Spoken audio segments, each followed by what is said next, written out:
Bien, muy buenas tardes. Gracias por acompañarnos hoy. Bienvenidos, bienvenidas todos y todas a Vida In. Es un honor realmente tenerte con nosotros y si tú nos sigues a través de esta transmisión, igualmente un saludo desde allí donde te encuentres. Hoy, y antes de comenzar esta plática, no me gusta decir sermón, pero ya tiene una implicación, como una connotación negativa, pero antes de comenzar este tema que da pie al inicio de una nueva serie llamada Punto de Partida, como lo notaste en el video intro. Déjame sencillamente aclarar por qué tenemos eso ahí atrás, esas mamparas de madera, porque estamos grabando esta serie que va a tomarnos varios domingos para poner en las manos de muchas iglesias que nos siguen a través de toda América Latina y en general el mundo hispanohablante, y que forma parte de una de las piezas nucleares, déjame utilizar esa frase, de nuestra filosofía de iglesia. Así de importante es esta serie, y por eso está acomodado este setting de stage, de tarima que estás viendo ahora mismo. Así que habiendo dicho eso, bienvenidos. Todo tiene un punto de partida, ¿no te parece? Todo tiene un punto de partida.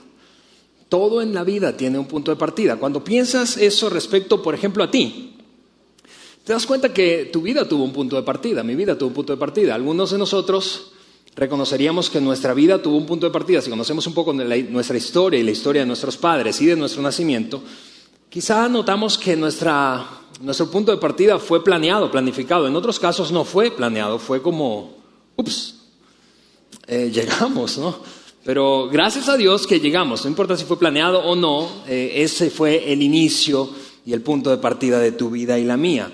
Cuando piensas en el amor, por ejemplo, también te das cuenta que algunos de nosotros tenemos una gran memoria, a largo plazo digo, y recuerdan muchos de ustedes esa primera sensación de enamoramiento. Algunos se enamoraron de su maestra de kinder, ¿sí? Algunos se enamoraron de su prima de 9 años. Y algunos dicen, gracias a Dios que ya no estoy enamorado de ella. Pero todo tiene un punto de partida. El matrimonio tiene un punto de partida, la paternidad tiene un punto de partida, todo en la vida tiene un punto de partida. Y lo curioso es que a veces olvidamos que la fe también tiene un punto de partida. Tu fe también tiene un punto de partida, mi fe tiene un punto de partida. Muchas veces nuestro punto de partida, hablando de la fe, comenzó en nuestra infancia. Es decir, bien sea porque tus padres te hablaron de Dios o de la espiritualidad, más allá de cuál sea tu trasfondo religioso, digo, en qué religión o tradición espiritual fuiste formado o formada, pero bien sea porque tus padres te hablaron de Dios, tus abuelos te hablaron de Dios, o en una iglesia te hablaron de Dios, o en una sinagoga, o en un templo, te hablaron de Dios. Y eso fue dándole forma a aquel inicio, es decir, fue como si te pasaran ladrillos y empezaste a construir la fe, dándole entonces sentido a la espiritualidad en tu vida. Claro que era una fe infantil y tenía un marco de referencia. Yo te voy a dar al menos 3 ideas de marco de referencia que contuvo muy probablemente tu fe y en tu experiencia de punto de partida de tu fe en la infancia como en la mía. Probablemente uno de los puntos que incluiríamos dentro de nuestro marco de referencia infantil cuando se trató de formar la fe fue esta declaración: Dios es bueno. Llegamos a pensar o a ser enseñados con esa frase, Dios es bueno. Así que nuestros padres nos enseñaban eso, por eso nuestras oraciones incluían frases como esta: Señor, gracias porque tú eres bueno. Y ese fue un gran inicio y un punto de partida que como marco de referencia le fue dando forma a tu fe mientras crecías.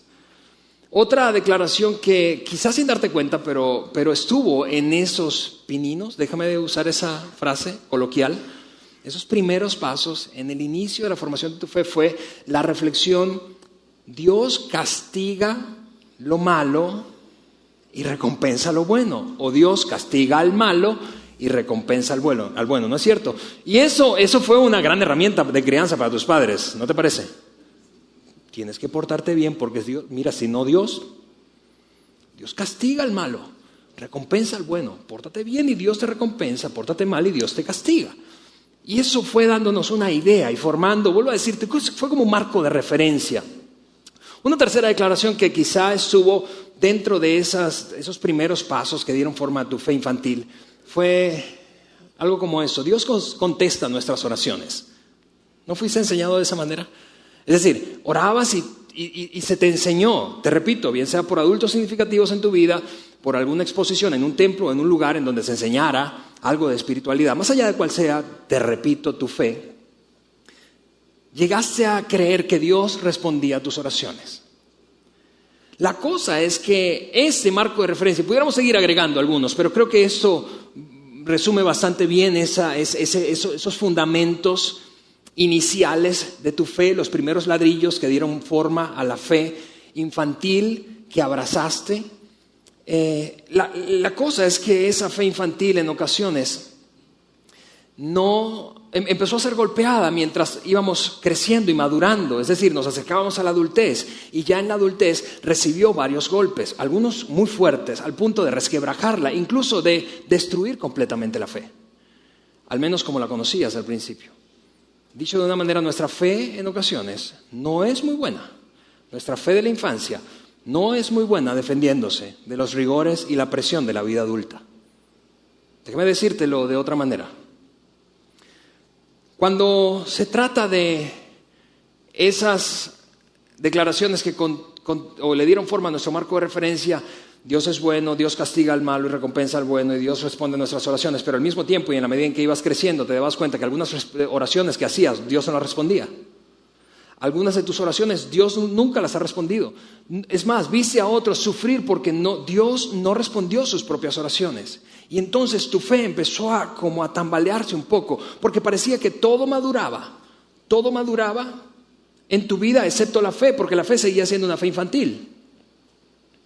Llegaste a ver el sufrimiento de gente buena y te rascabas la cabeza pensando, quizá en silencio, quizá inconscientemente, pero eso fue un golpe contra aquel marco de referencia que aprendiste de niño, de niña, creyendo que Dios castigaba siempre al malo y recompensaba siempre al bueno. Algunos de ustedes, de hecho, tendrían que confesar, siendo brutalmente honestos, hablando de ese marco de referencia infantil, que ahora, después de un divorcio, tú dices, yo hice las cosas correctas, pero Dios no me recompensó haciendo lo correcto. Y parece que funcionó exactamente al revés. Hice lo correcto, pero no me pasó lo bueno. Al contrario, me pasó lo malo a pesar de que hice lo bueno. Y viste quizá a un ser querido enfermarse y oraste y te frustraste mientras transcurría el tiempo y nada ocurría en términos de una respuesta o una aparente respuesta de Dios en esa situación. Y pensaste, ¿qué onda? La fe no es muy buena defendiéndose, la fe infantil, la fe que aprendiste cuando eras niño o niña. Por eso es que decidimos hacer esta serie, porque nosotros creemos en Vida In. Y eso está ocurriendo, quiero que sepas, simultáneamente en nuestras iglesias. Nosotros creemos que como adultos necesitamos un punto de partida nuevo. Los adultos a menudo necesitan un punto de partida. Y voy a ponerlo aquí en la pantalla. Un nuevo punto de partida. Cuando se trata de la fe. Porque hoy, quizá, vuelvo a decirte, funcionó tu fe infantil como un castillo de naipes mientras te acercabas a la vida adulta. Un golpe y otro golpe, y fue como quitar un naipe y quitar otro naipe, y de repente se desbarató todo lo que habías creído desde niño o niña. Ahora, mira, esta es la intención con esta serie que va a tomarnos varios domingos. Es como, vamos a apretar el botón de reinicio. Piensa en tu teléfono celular, vas a reiniciar el teléfono celular, vas a reiniciar tu computadora, vas a reiniciar tu tableta, vamos a darle reset a nuestra fe. Partiendo de la siguiente pregunta, si tú y yo no supiéramos nada de lo que sabemos hoy, si no hubiésemos sido enseñados de ninguna manera cuando éramos niños, si no supiéramos absolutamente nada de la espiritualidad, nada de la fe, particularmente nada de la fe cristiana, ¿por dónde comenzaríamos? ¿Por dónde comenzaríamos? Y mira, yo no voy a decirte que vamos a comenzar con una declaración como esta. La Biblia dice, ¿por qué? Porque para muchos de ustedes esa declaración ya los desconectaría, porque pensarías, si vamos a comenzar reiniciando, si vamos a apretar el botón de reinicio y vamos a comenzar diciendo, la Biblia dice, Alejandro, ya yo pasé por eso, me enseñaron eso, yo sé que dice la Biblia, pero déjame por un momento te cuento de mi divorcio, déjame por un momento te cuento de mi experiencia laboral, déjame contarte acerca de este familiar, de esta situación que he vivido, de esta realidad dura, difícil, en donde no veo nada de lo que la Biblia dice. Entonces no vamos a comenzar con una declaración como la Biblia dice. Y mira, yo tengo aquí una Biblia.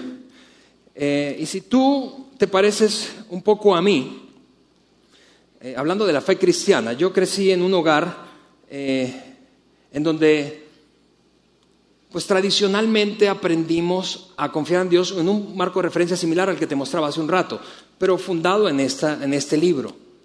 Fundado en este libro. Es decir, yo crecí creyendo que toda la historia bíblica era infalible, ¿sí? Yo crecí creyendo, más allá de que en el camino mi fe fue golpeada, pero crecí creyendo que todo es igualmente importante en este texto, que crecí creyendo que esto es un libro, y mira, por ejemplo, esa declaración de que esto es un libro, no es un libro, es una compilación de un montón de autores, más de 40 autores y más de 60 libros, así que no es un libro, es una colección de libros. Crecí creyendo que cada historia era igual de importante, vamos, Noé, Adán, Eva, Noé, Moisés, Abraham, Isaac, Jacob, en fin, todo era igualmente importante. Y cuando creces como yo, con una conciencia fundamental de que la fe cristiana se basa en este libro, en la adultez, luego de sufrir los golpes y el rigor y la presión de la vida adulta, esto representa un conflicto. Y aquí es donde voy a decirte algo que quizá va a incomodar a muchos que crecieron como yo creyendo que la Biblia es el fundamento de la fe cristiana. Y probablemente me vas a escribir un correo, te vas a molestar, pero te pido por favor que no te desconectes y termines la serie, no solamente el domingo de hoy, sino que termines la serie, porque lo que voy a soltar te va a incomodarte, específicamente si tienes historia de iglesia y en la fe cristiana. Déjame decirlo de esta manera. La Biblia dice, esa frase, la Biblia dice, no es un punto de partida adecuado para muchos adultos. Especialmente para las generaciones de adultos más jóvenes. No lo es. Quizá lo es para la generación de adultos que nació antes de 1960.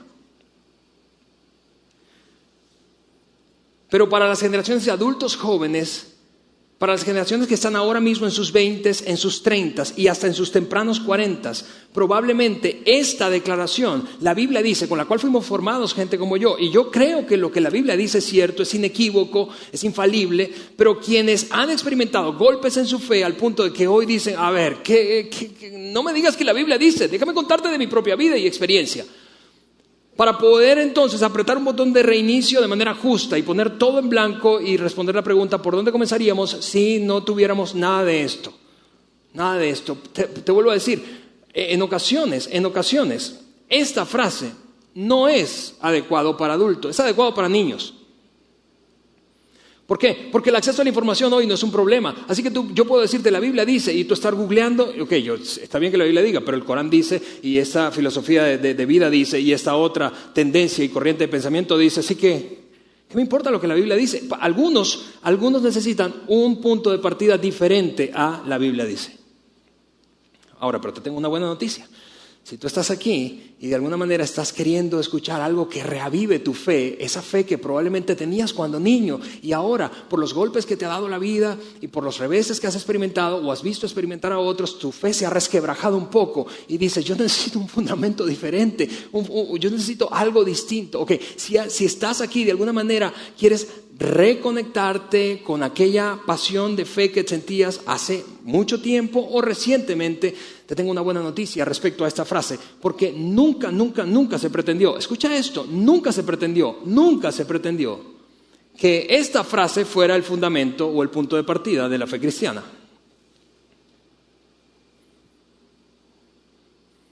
Nunca. Y algunos cristianos están ahora mismo agarrándose fuerte del asiento diciendo, a ver, ¿cómo está eso? Piensa conmigo por un instante en la fe de los primeros cristianos, seguidores de Jesús. ¿Sabías, por ejemplo, que lo que hoy tú y yo conocemos como el Nuevo Testamento, que básicamente es lo que utilizamos cuando decimos la Biblia dice como fundamento y punto de partida para la fe cristiana? ¿Sabías que el Nuevo Testamento no fue compilado, sino hasta más o menos unos 250 años después de los acontecimientos iniciales, es decir, la vida, la muerte y la resurrección de Jesucristo y de los primeros cristianos? No fue documentado y compilado y dado el nombre del Nuevo Testamento, sino aproximadamente hasta 250 o 300 años después de Jesucristo. Así que para aquellos primeros cristianos era irrelevante la frase la Biblia dice, no existía Biblia. No existía Nuevo Testamento. Sin embargo, ellos pusieron un punto de partida en su fe y empezaron a dar pasos en su relación con Dios, una relación personal con Dios, una relación y una fe creciente. ¿No te causa curiosidad ese asunto de cuál sería el punto de partida para esos primeros cristianos si la Biblia no existía en ese momento, tal como tú y yo la conocemos hoy? Tú sabes, el Nuevo Testamento, existía el Antiguo Testamento, pero el Antiguo Testamento no hablaba de la fe cristiana porque Jesucristo vino después del Antiguo Testamento.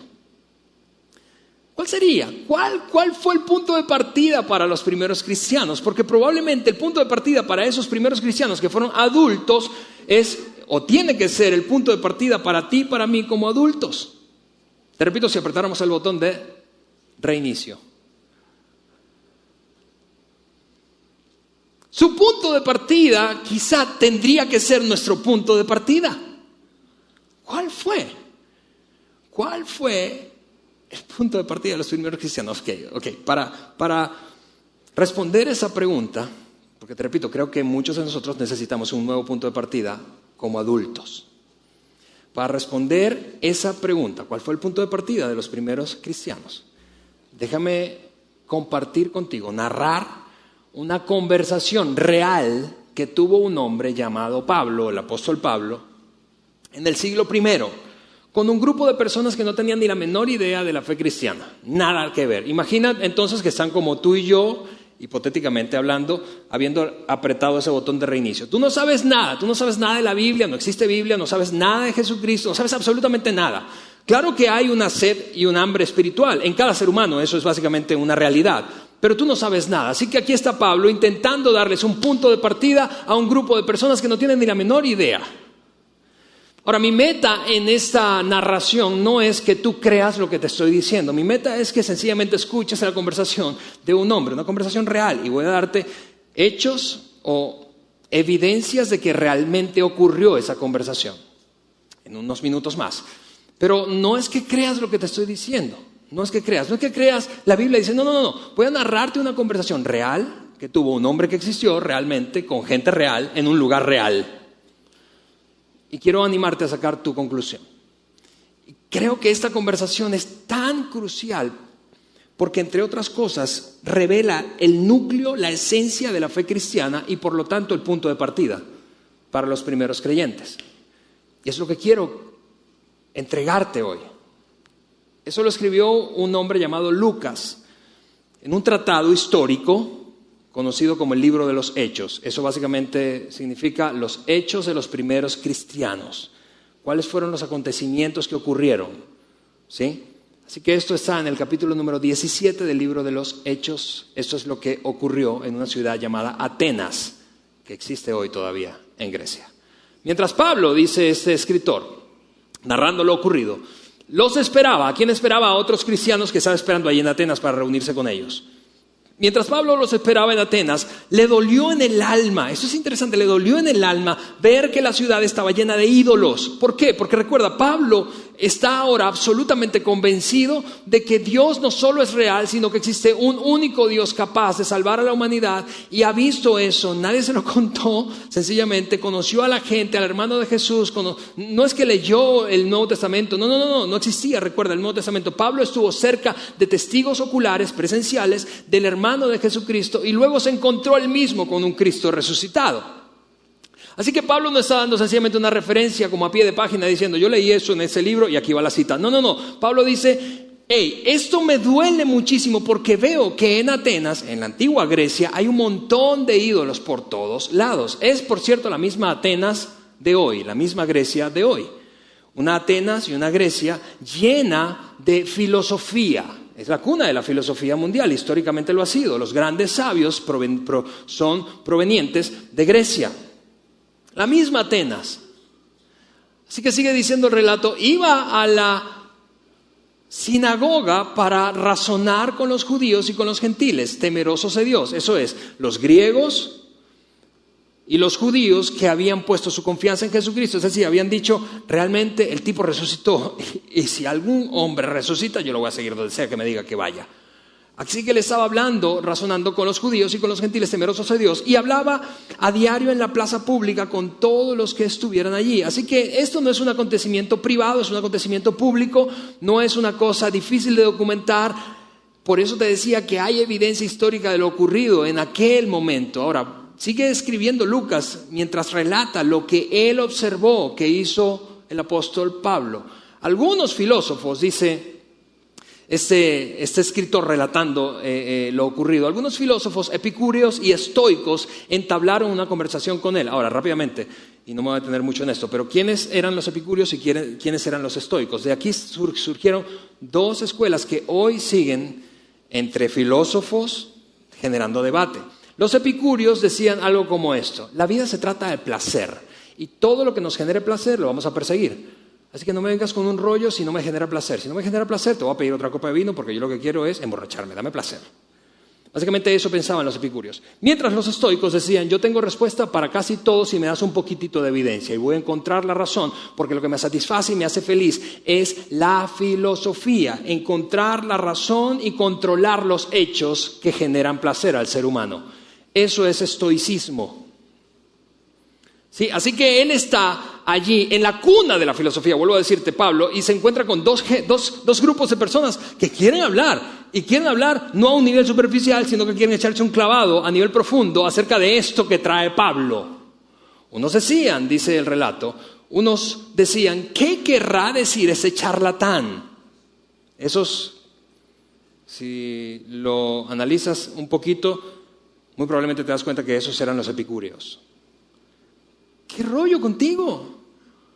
Vamos a disfrutar, Pablo. Así que si no me genera placer, ¿para qué le mueves? No hablemos de eso. Ellos decían, ¿qué querrá ese charlatán? Otros comentaban, parece que es predicador de dioses extranjeros, así que queremos prestar un poco más de atención. Decían, dice este relato, decían esto porque Pablo les anunciaba las buenas nuevas de Jesús y la resurrección. Escucha, ya sabemos de qué tema están hablando, de Jesucristo y de la resurrección de Jesucristo. Entonces, ¿qué es lo que ocurrió después? Entonces se lo llevaron a una reunión en el Areópago. Palabra clave aquí, Areópago. ¿Se puede saber qué nueva enseñanza es esta que usted presenta? Le preguntaron. Mira por qué he resaltado Areópago. Porque el Areópago era el lugar, o más bien, era un concilio de ancianos muy sabios en Grecia que se reunía en un lugar. Así que ellos básicamente, y desde antes de Jesucristo, unos 300 años antes de Cristo, estaba constituido ese concilio en la cultura griega para básicamente juzgar legalmente, y no solo legalmente, sino las doctrinas y las filosofías nacientes. Por lo tanto, cualquier conversación oficial respecto a un tema filosófico o doctrinal iban y lo llevaban ante ese grupo de personas en un lugar conocido como el Areópago. Eso es lo que está ocurriendo. Hay una nueva enseñanza y le dicen, a ver, queremos escuchar un poco más de eso, pero vamos a hacer este tema oficial. Así que vamos ante el concilio en el Areópago. Por cierto, aquí hay otra evidencia de que realmente la conversación sucedió. Te voy a mostrar un par de fotografías del Areópago hoy. Este monolito es una formación rocosa de una sola pieza en Grecia, en Atenas. Se llama el Areópago y es hoy un monumento histórico de Grecia. No solamente es un monumento histórico, sino que aquí está el acceso, y ahora voy a ponerte otra fotografía. Y en el acceso, justo al lado del acceso, hay una placa, una inscripción en griego, con el discurso que Pablo se echó en el Areópago hace casi 2000 años. Lo puedes encontrar hoy, si te echas el viaje a Grecia. Así que aquí hay una evidencia de que en verdad ocurrió. Escúchame, Grecia sigue siendo una Una cultura en donde confluyen demasiadas doctrinas y corrientes de pensamiento. No es que Grecia es un país cristiano y convencido y vendido en su totalidad al cristianismo y por eso puso eso allí para convencernos ahora en el mundo moderno de que en verdad Pablo existió y estuvo allí. No. En Grecia hay miles de corrientes de pensamiento. En otras palabras, ese no es un arreglo que hizo la cultura griega para mostrarnos, en verdad la Biblia tiene razón. No estamos hablando de Biblia, estamos hablando de un acontecimiento histórico.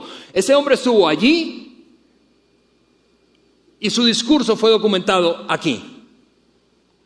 Sigue conmigo en el pasaje. ¿Por qué nos viene usted?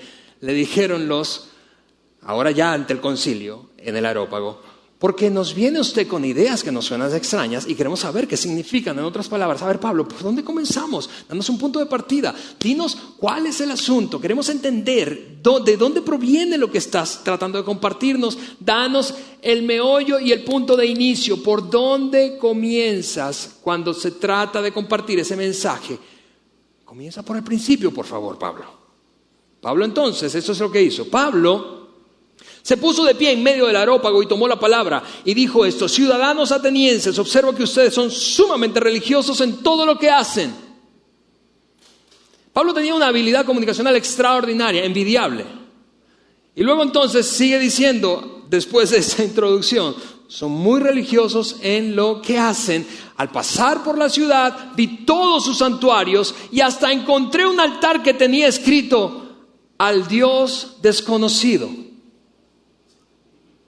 Esto es así como que yo noto que son tan espirituales ustedes que tienen un altar del por si acaso. ¿Sí? Por si acaso aparece un Dios y dice, no te conocíamos, pero te estamos esperando, aquí está el altar para ti. Pablo está diciendo, ustedes son ricos en espiritualidad, al punto de que tienen una carta bajo la manga, te repito, por si acaso. Por si acaso, desconocido. ¿No es cierto que esto es una característica de básicamente cualquier religión en el mundo? ¿Cuál es la característica común que une a cualquier religión del mundo? La incertidumbre.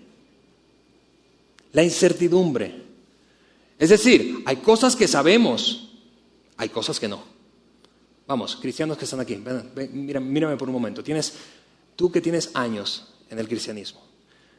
Aunque nos cueste reconocerlo, hay cosas que tú sabes y hay cosas que no. Hay cosas que entiendes de la fe cristiana y hay cosas que no. Hay cosas que desconocemos y eso se llama incertidumbre. Lo que Pablo está a lo que Pablo está refiriéndose es, vamos, no son tan diferentes, no crean que son tan diferentes. Ustedes claro que sí tienen un montón de espiritualidad, pero este altar del por si acaso revela un denominador común que tienen todas las religiones del mundo. Algunas cosas las saben y otras no. Pues bien, dice Pablo en su discurso, recuerda, ese es el discurso que está ahí en esa inscripción, en la entrada del Areópago hoy. Pues bien, eso que ustedes adoran como algo desconocido, en otras palabras, Pablo les está diciendo, a ver chicos, están adivinando, ¿no es cierto? Sí, la verdad sí, Pablo.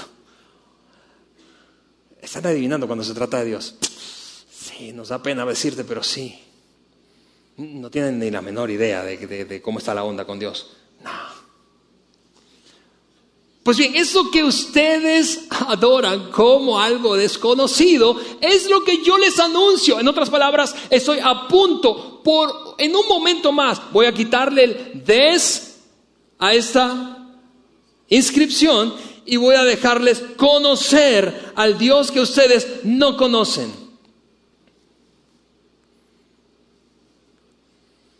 En un momento más van a descifrar realmente quién es el Dios que ustedes han ilustrado y para quienes crearon ese altar. Uno que no conocen, pero que yo sí conozco.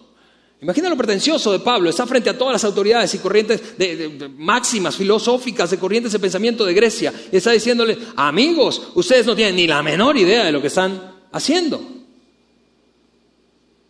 El Dios, y sigue diciendo Pablo, el Dios que hizo, y empieza, es una cosa extraordinaria, el Dios que hizo el mundo y todo lo que hay en él, es el Señor del cielo y la tierra, no vive en templos construidos por hombres. Mira esto, no vine a hablarles de un Dios chiquitito, no estoy hablando de un Dios de los judíos, o de un Dios de los árabes, o de un Dios de los griegos, o de los gentiles, o de los politeístas, o de los monoteístas. El Dios que hizo absolutamente todo, la máxima autoridad en todo, el Dios soberano, el Dios inmenso que creó todo lo que nosotros conocemos y desconocemos, todo lo que vemos y no vemos, todo lo que entendemos y lo que no entendemos. De ese Dios quiero hablarles.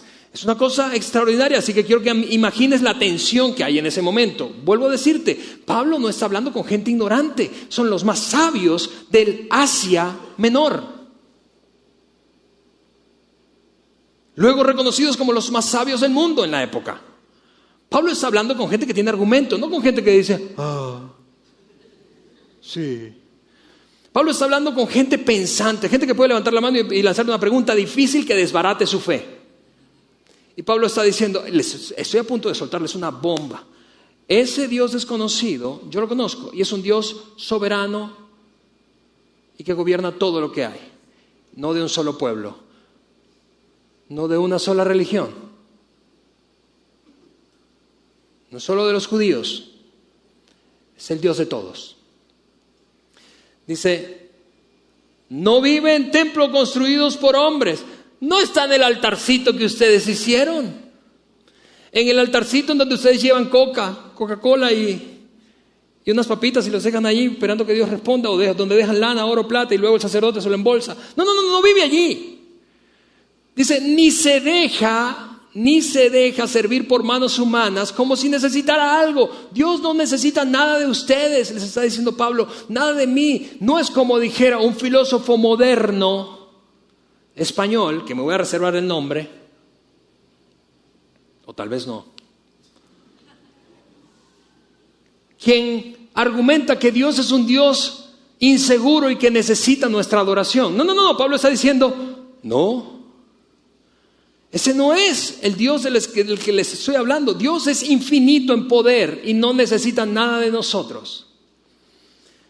Como si necesitara algo. Vamos a poner el resto del versículo. Por el contrario, Él es quien da a todos la vida, el aliento y todas las cosas. En otras palabras, Pablo está diciendo, y nos diría si estuviera aquí, si hay algo bueno en tu vida, quiero decirte algo, eso proviene de Dios. Eso proviene de Dios. Si tienes un don, una habilidad especial, si has tenido éxito en algún área, si tienes de alguna manera, has acumulado logros, riquezas, si tienes posesiones, todo eso proviene de Dios. No llegues a pensar que Dios necesita de ti. No. Dios no necesita, no solo no necesita de ti, sino que está dispuesto a darte todo lo que necesitas y todo lo bueno que tienes viene de Él. Pablo está describiendo un Dios que no cabe en ese altar, ¿no es cierto?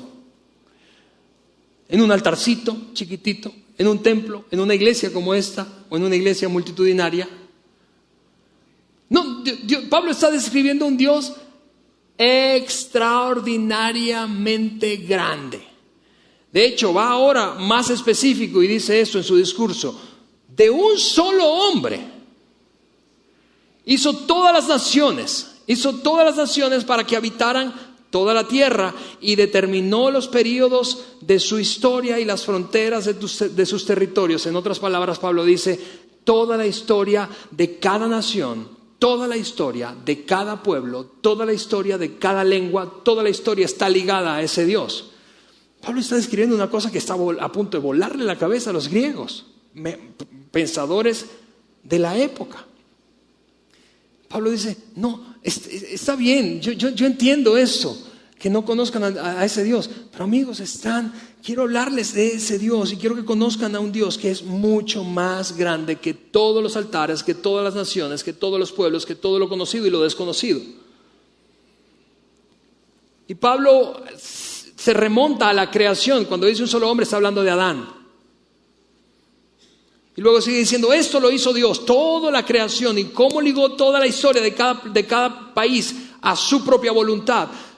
Esto lo hizo Dios para que todos lo busquen y aunque sea a tientas lo encuentren. En verdad, Él no está lejos de ninguno de nosotros. En otras palabras, Pablo, no sé si lo notas, pero aprieta el acelerador y lo suelta de vez en cuando porque está hablando con autoridad. Vamos, lo pueden matar a Pablo.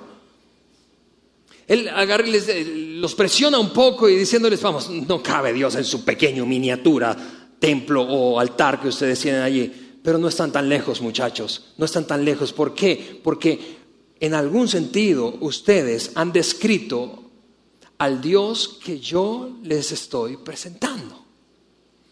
Y luego Pablo hace algo extraordinario, porque cita a dos, se mete en la cultura griega. Pablo era un tipo súper inteligente, se mete en la cultura griega y cita a dos poetas, antiguos poetas griegos, y los incluye en su discurso. De hecho, es otra evidencia de que esto ocurrió. Puedes encontrar, si googleas o wikipedias, los nombres de estos dos poetas, que aunque Pablo no los incluyó en su discurso, aquí te van. Un hombre llamado Cleantes y otro poeta llamado Arato. Cleantes y Arato. Eso es lo que dijeron esos dos hombres en sus poesías. Léelo conmigo, Pablo lo dice así. Pues en Él vivimos y nos movemos y existimos. Como dijeron algunos de sus propios poetas, esa es la cita, nosotros somos su descendencia. Nosotros somos su descendencia. Un par de poetas habían descrito eso, así que Pablo aprovecha esa cita y la mete. Entonces se vuelve a conectar con la audiencia. Es un genio, Pablo. Es un genio. Y como dice luego, como eso es cierto, es decir, como todo lo creado lo creó Dios y como Dios es infinitamente superior a todo lo que nos podamos imaginar y autosuficiente y no depende de nosotros y no nos necesita, sino que nosotros deberíamos reconocer que todo lo bueno, todo lo que existe, que realmente es bueno en nuestra vida o en la de otro, proviene de Él. Dios es soberano, Dios contiene todo, a todo el mundo y toda historia de cada nación está ligada a su propia voluntad. Y como todo eso es cierto, no deberíamos pensar en Dios como un ídolo diseñado por artesanos y hecho de oro, plata o piedra. En otras palabras, no cabe aquí. Casi les está diciendo ignorantes, no sé si lo notas como yo. Griegos ignorantes. De hecho, se los dice. Pues bien, dice Pablo, Dios pasó por alto aquellos tiempos de tal ignorancia. En otras palabras, está bien, muchachos, eso estaba bien antes. Dios entendía que ustedes no conocían, que el ser humano no conocía, que realmente era muy complicado hacerse una idea. Por eso tallamos dioses, ídolos, por eso seguimos fabricando imágenes de Dios para tratar de darnos una idea. Pero Pablo dice, Dios pasó por alto esa ignorancia. No solo de ustedes griegos, no solamente ustedes son ignorantes, no vine a ofenderlos. El mundo en general es ignorante, ha sido ignorante. Esa es una cosa extraordinaria que hoy nos siga describiendo y siga describiendo tan bien el comportamiento humano respecto a la espiritualidad y particularmente a su relación con Dios, a su relación con la divinidad. A veces tenemos tú y yo que sentir algo, que tocar algo para saber que es real. Pablo está diciendo, Dios pasó por alto esa ignorancia, está bien. Antes estaba bien, pero ahora. Y está a punto de soltar la diferencia y es el punto de partida, escúchame. Es el punto de partida al que Pablo estaba exponiendo a aquellos hombres. Pero ahora, Dios hizo algo. Lo voy a poner aquí en la pantalla. Manda a todos en todas partes a que se arrepientan. Y mira, esa palabra nada tiene que ver con pecado. Si lo notas en el discurso, Pablo ni una vez mencionó la palabra pecado. Esta palabra en este contexto significa, vamos a repensar este tema del cristianismo, a repensar este tema de la espiritualidad, a repensar el tema de Dios y cómo concibes a Dios tú y cómo lo concibo yo. Pablo está diciendo, necesitamos ver esto de otra manera. ¿Por qué? Porque si no vamos a seguir limitados y como a tientas intentando conocer algo que es desconocido por todos y que de alguna manera cada cual se hace una imagen a su propia comprensión limitada. No, les estoy a punto de decir algo que Dios hizo para resolver toda nuestra ignorancia y nuestra caminada a tientas cuando se trataba de lo espiritual. Él ha fijado, dijo Pablo, eso es lo que Dios hizo. Él ha fijado un día en el que juzgará al mundo con justicia por medio del hombre que ha designado. Y ellos ya sabían de quién estaba hablando aquí, estaba hablando de Jesús. Lo leímos más temprano. Jesucristo, es de lo que venía hablando Pablo desde temprano, en las plazas, sinagoga, en todo lugar público. Él está hablando de Jesús. Él ha designado a un hombre que es tan sabio, que es tan santo, que es tan capaz, que es tan poderoso, que tiene la potestad de juzgar al mundo con justicia. Imagina eso. Así que ese es el momento en el que los ojos de los griegos están súper abiertos y a punto de recibir algo que están anticipando. A ver, ¿qué es lo que me quieres decir, Pablo? Está bien. Y dice, de ello ha dado pruebas. A ver, ¿cómo que pruebas? Pablo, la espiritualidad no tiene pruebas, la fe no tiene pruebas. ¿Pruebas? ¿Estás hablando de pruebas en verdad? Claro, pruebas. Pruebas que muevan nuestra esperanza hacia una certeza absoluta. Porque eso hacen las pruebas. Y seguro coincides conmigo. Las pruebas nos mueven de la más o menos creencia a la esperanza, y eso se llama religión. ¿Recuerdas lo que decíamos en las religiones? Las religiones saben cosas y desconocen otras. Y cruzamos los dedos. Algunas veces, mira, si fuéramos honestos, y muchas veces hemos cruzado nuestros dedos pensando, ay, que sea cierto, que cuando me muera me vaya al cielo, que sea cierto todo esto en lo que creí. Más vale que sea cierto. Eso es religión, la esperanza. Ojalá sea cierto. Pero cuando tienes pruebas, ya no es un ojalá, es una certeza absoluta. Tengo la confianza absoluta de que esto pasó. ¿Por qué? Porque aquí tengo, no sé si qué dicho será, si lo voy a decir correctamente, pero aquí tengo los pelos de la burra en la mano. Eso es una prueba. Tengo los pelos de la burra en la mano. Y en tu país seguramente hay un dicho diferente, probablemente, pero muy, muy parecido. Tengo pruebas. De ello, regresa conmigo al momento culminante del discurso de Pablo. De ello, Dios ha dado pruebas a todos al levantarlo, ¿a quién? A Jesucristo de entre los muertos. Así que la gente, ese es el momento en que dio un paso atrás y dijo algo como, a ver, ¿en verdad vamos a hablar de ese rollo de la resurrección, Pablo? Cuando lo oyeron, de hecho, aquí está el paso atrás. Cuando oyeron que Pablo se refirió a la resurrección de Jesucristo como el punto de partida de la fe, no la Biblia no existía. No el Antiguo Testamento. El Antiguo Testamento para los griegos era irrelevante, eran griegos, no eran judíos. Está dándoles un punto de partida diferente. Reset, botón de reinicio. Estamos en ceros. ¿De qué se trata la cosa de la resurrección de este hombre? Y ellos dieron un paso atrás y dijeron algo como eso. Mira, cuando ellos escucharon, léelo conmigo aquí en la pantalla. Cuando oyeron de la resurrección, entonces cayeron de rodillas y se arrepintieron y comenzaron a destruir sus ídolos y sus altares. No, eso no fue lo que pasó. Todo a partir de aquí es mentira, yo lo inventé. Por eso esta F que está ahí es de falso, de fake. Deberías leer tu Biblia porque yo podría poner cualquier locura aquí. Cuando lo oyeron, eso es lo que realmente pasó. Cuando lo oyeron, empezaron algunos a burlarse. Obvio. Ese invento anterior de versículo que les acabo de poner es si esto fuera una fábula bíblica o una fábula cristiana. Pero esto es una conversación real, entre gente real, en un lugar real, que ocurrió realmente. Y cuando tú conversas con gente real respecto a un tema como el de la resurrección, la gente no cae de rodillas y se arrepiente de sus pecados. La gente dice,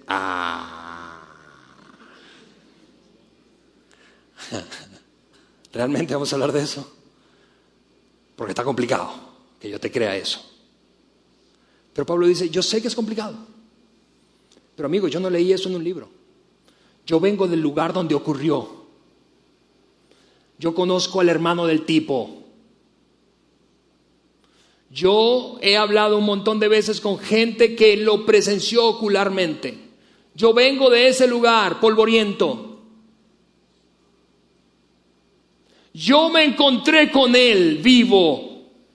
No me digas que no pasó. Dios ha dado pruebas. Y a pesar de que algunos se rieron, eso es lo que pasó con otro grupo. Sin embargo, otro grupo, mira lo que hizo el otro grupo. Pero otros le dijeron, ¿tú puedes hacer ese sonido conmigo?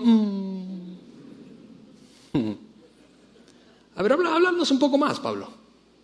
Está raro el asunto, pero queremos escuchar. Queremos escucharte. Queremos escuchar más. Unos se rieron y se burlaron y dijeron, sáquenlo de aquí, por favor. Saquen a este charlatán, a este loco de aquí. Otros dijeron, a ver, háblanos más de este Dios desconocido. Háblanos un poco más.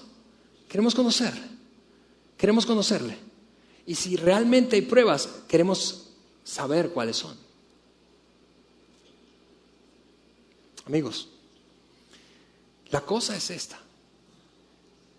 Que como decíamos al principio, no basta decir, no basta. Y de hecho, para muchos adultos es inútil escuchar la frase, la Biblia dice. Y yo creo que la Biblia es cierta, escúchame. Pero para muchos adultos es absurdo utilizar el argumento de la Biblia dice como un fundamento para su fe. Bien sea por un asunto generacional, bien sea por golpes que ha sufrido la fe que de niño o de niña recibió y sobre la cual construyó su vida. Y los embates, el rigor de la adultez, te golpeó tanto que dices, no me digas eso. No me digas la Biblia dice, porque en verdad nada que ver. Mira mi vida cómo está. El punto de partida para aquellos primeros cristianos, y esto es apenas un relato de una conversación real con gente real entre Pablo, un hombre que lo había vivido, lo había visto resucitado, hablando con gente que no tenía ni la menor idea de qué era el rollo de la fe cristiana, ni cómo relacionarse con un Dios verdadero, porque lo tenían así, bueno, por si acaso. El punto de partida para cada persona sobre la faz de la tierra gira alrededor de una sola pregunta. Y es la manera en que voy a terminar ese mensaje hoy, para que vengas el próximo domingo. La pregunta es, ¿quién es Jesús? ¿Quién es Jesús? ¿Quién es Jesucristo? Pablo dijo, déjenme hablarles del Dios que creó todo, comenzó por la creación, luego saltó al hecho de que toda la historia humana está vinculada a la soberanía divina. Y luego dijo, me incorporo en un ser humano y doy mi propia vida por ustedes. Y como yo sé que la cosa es difícil de creer, que un hombre es capaz de resucitar, entonces les doy pruebas de ello. El fundamento de la fe cristiana no es la Biblia. Cristianos que están aquí, no es la Biblia. No existía la Biblia en el siglo I. El fundamento de la fe cristiana es Jesucristo. Él es quien dijo ser e hizo lo que dijo que haría. ¿Quién es Jesús para ti? Ese debe ser tu punto de partida. ¿Quién es? Yo sé que el nombre es incómodo. Tú puedes hablar de Dios en cualquier lugar, básicamente en cualquier lugar, y la gente va a estar tranquila. Pero cuando dices Jesucristo, porque empezamos a hablar de diferencias, a veces irreconciliables. ¿Quién es Jesucristo para ti? ¿Quién es?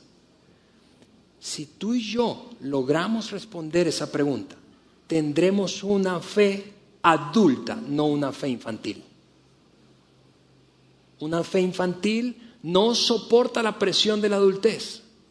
Alguien te dice, si Dios es bueno porque hay tanta maldad, y se desbarata tu fe. Si Dios castiga lo malo y premia lo bueno, ¿por qué yo veo a aquel tipo que es perverso prosperar como nadie? Y se desbarata nuestra fe como un castillo de naipes. La fe adulta requiere un punto de partida sólido, y por eso decidimos hacer esta serie. Y por eso quiero terminar hoy orando y pidiéndote, regresa el próximo fin de semana para continuar esta conversación, porque creo que tú y yo, muchos de nosotros necesitamos otro punto de partida. Uno de adultos. Oramos. Señor, te damos gracias. Gracias porque, Dios mío, la fe cristiana tiene un fundamento fuerte, Dios mío, y no es el montón de cosas en las que podemos estar de desacuerdo y las 20,000 doctrinas diferentes que hay, Señor, sino una sola pregunta. ¿Quién eres tú, Jesús? ¿Quién eres tú para nosotros de manera personal? ¿Quién eres tú? Si realmente creemos que tú eres quien dijiste ser e hiciste lo que dijiste que harías. Gracias por permitirnos iniciar una conversación que nos sostenga más allá de las religiones y más allá de los embates y presiones de la vida adulta. En el nombre de Jesús. Amén. Amigos, que tengan feliz tarde. Nos vemos el próximo domingo.